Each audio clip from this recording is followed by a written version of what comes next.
and such a feat must never be granted, but should propel us all of us to stand firm in the unity and safeguard and preserve the posterity of this country. With the Almighty Allah on our side, we can always achieve to higher heights, Fellow Gambians and friends of the Gambia, my government places a high premium on national security, and this sacred nation interest will never be sacrificed on the altar to such satanic and ungodly international standard that will continue to promote the evil agenda of the world's powers that are today playing a god to Africa and the third world. Our democracy will be built on and sustained by the religious beliefs and cultural values.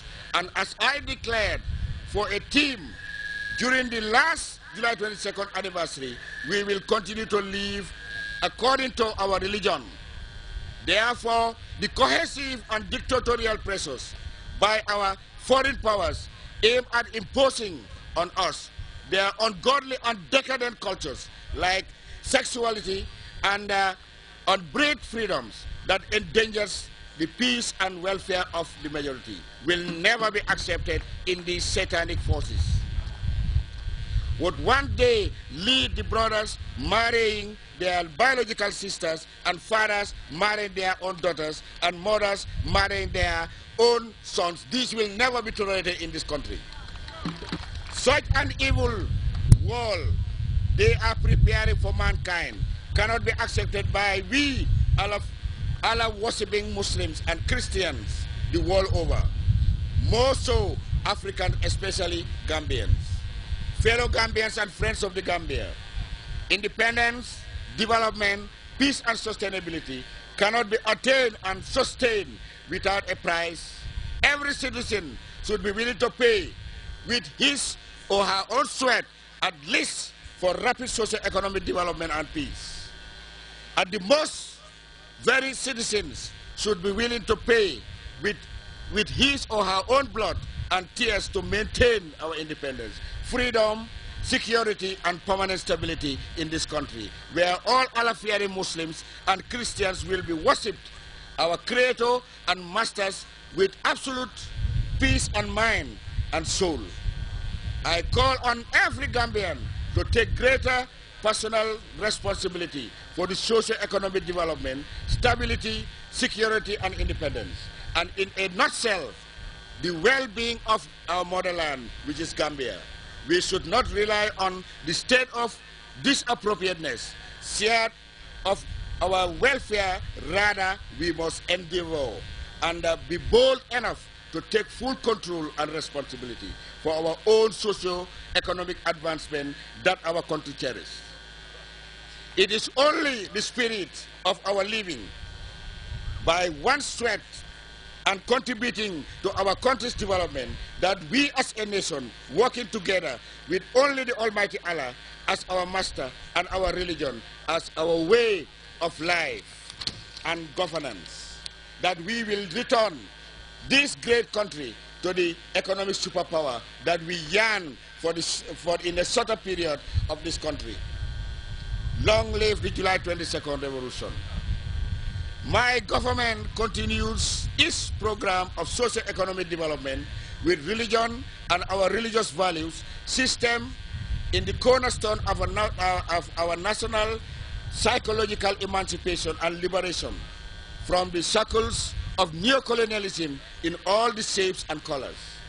In my country's drive to provide education for all Gambians, religious education will be further buttressed and strengthened from primary education, secondary to the tertiary institutions.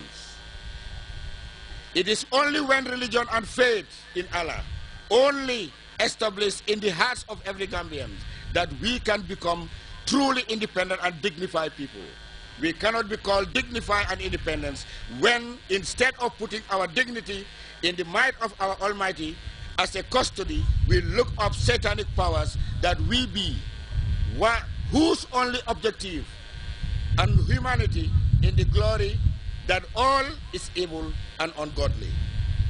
These so-called world powers of today's world, comprising racist, sexual, homosexual, devil and material worshipping perverts, bent on the continuous sucking of African blood and the resources to perpetuate decadence, abject poverty, violence, mayhem in Africa, cannot be listened to by God and Allah-fearing people like us. More so, be taken as masters.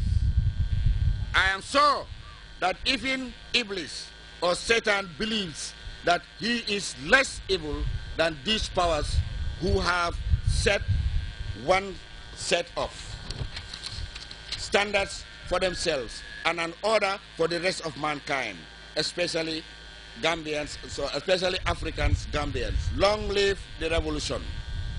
Fellow Gambians, I am sure you will agree with me that national pride and independence are meaningless without one's ability to rely and feed oneself.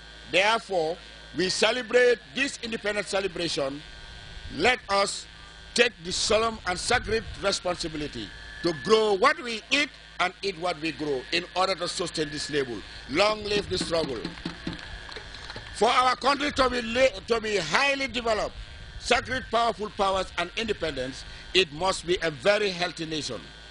We cannot assure a healthy Gambia as long as we do not grow what we eat and do not eat what we grow. In fact, eating what we grow and not grow and do not grow, which means eating what we do not know, is detriment and to the attainment of a healthy nation and by extension a wealthy nation. Eating what we do grow or know is responsible for the strange health problems that we encountered in today's Gambia. Our traditional Gambian dishes, our foods are being replaced by unhealthy, for most Muslims, haram, junk food being imported into this country. This dangerous trend must end, and I am determined to end importation of basic food items by 2016 without fail by the grace of Almighty Allah. Fellow Gambians, friends of the Gambia, of our dear motherland and non-Gambians, let me take the opportunity to also remind you all that importance of a clean environment is in the maintenance of perfect health and sustained development. Allah has endowed us with all that we need to ensure healthy lives, but it is our responsibility to ensure a clean and conducive environment that ensures guaranteed good health to all of us. As taught in our national anthem, we strive and work and pray that all may live in unity, freedom, and peace each day.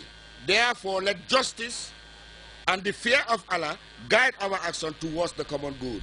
This means our attitude towards our environment, our homes, our neighborhoods, our public institutions like markets, hospitals, schools, NAWEC, GAMTEL, our flora and fauna, etc. must be taken care of because they determine our common good. Our hospitals, schools, public infrastructure, etc. all determine our common well-being. Therefore, as we approach our 50th independence anniversary in 2015, let us for once forget ism and opt wisdom. The philosophy of ism cannot only lead to greed, can only lead to greed, selflessness, and division. The philosophy of wisdom can only lead to unity, virtuousness, and to Allah. And a typical example of this in our religion is the high premium that is Almighty Allah has placed to our congregation. All prayers as opposed to individual prayers. The environment is strictly linked to our survival and culture. Therefore, we must not only preserve our national